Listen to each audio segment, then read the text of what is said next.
انہ لقول الفصل، بے شک یہ قرآن قول فیصل، یعنی قرآن الٹیمیٹ ٹروتھ ہے، اس میں جو کچھ آ گیا بس وہی قانون ہے۔ یہ بات ہو رہی ہے قیامت کے قائم ہونے کے کانٹیکسٹ میں، کہ یہ قرآن جو کہہ رہا ہے نا کہ مر کے تمہیں اللہ کے حضور پیش ہونا ہے، تو یہ ہو جانا ہے۔ وَمَا هُوَ بِالْهَزْلِ، قرآن کی باتیں کوئی ہنسی مذاق نہیں ہے۔ ہائے ہائے کیسا زبردست سنا، یہ کوئی مذاق کی بات نہیں ہے، بڑی سیریس چیز ہے، یہ قول فصل ہے۔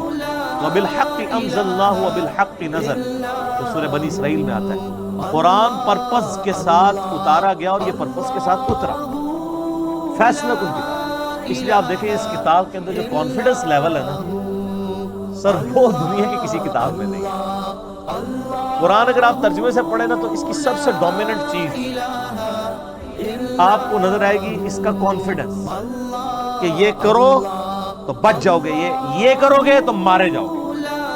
پورے اعتماد کے ساتھ بات ہو رہی ہوتی ہے، پورے پیشن کے ساتھ۔